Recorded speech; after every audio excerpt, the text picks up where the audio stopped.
नमस्कार दोस्तों, आप सभी का स्वागत है। आज आपके सामने प्रतिशत का एक बेहतरीन क्वेश्चन है। क्वेश्चन में आपको दिया है कि एक शहर की जनसंख्या 11,200 है। यदि पहले वर्ष में 25% की वृद्धि होती है और दूसरे वर्ष में 15% की कमी होती है तो 2 वर्षों के अंत में इसकी जनसंख्या क्या होगी, ये आपको बताना है। तो हम इस क्वेश्चन को फ्रिक्शन वैल्यू के आधार पर करेंगे। जैसे आप जानते हैं कि 25% की जो फ्रिक्शन वैल्यू क्या होती है, 1/4 होती। 25% की फ्रिक्शन वैल्यू 1/4 होती। इसके बाद इसमें 15% दिया है, तो 15% की अगर आपको नहीं पता तो आप जानते हैं कि 5% की 1/20 होती है, तो 15% की उसमें 3 का गुणा कर देंगे तो 3/20 होगी। ठीक है, तो ये इनकी फ्रिक्शन वैल्यू आ गई। अब इसको हल कैसे करेंगे, तो फ्रिक्शन वैल्यू से हल ऐसे करते हैं कि जैसे 25% की वृद्धि हुई है तो मान लो उस शहर की जनसंख्या 4 रही होगी, तो 4 का 25% 1 होता है, तो फिर 1 वर्ष बाद उसकी जनसंख्या 5 हो गई होगी।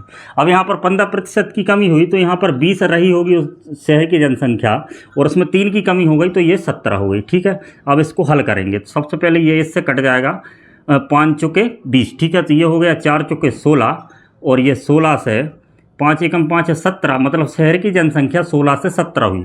तो 16 क्या है, 16 जो वर्तमान में जनसंख्या दी, तो यहाँ पर वर्तमान में जनसंख्या दी कितनी है, 11,200। तो 11,200 में अगर आप 16 से भाग देंगे तो कितनी बार जाएगा, 700 बार जाएगा। ठीक है, क्योंकि 16 सत्ते 112, मतलब 1 यूनिट की वैल्यू 17 है, 1 यूनिट की वैल्यू 700 है, तो 17 यूनिट की वैल्यू आपको बताना है। तो 1 यूनिट 700 है, 17 यूनिट की वैल्यू होगी 17 गुणित 700।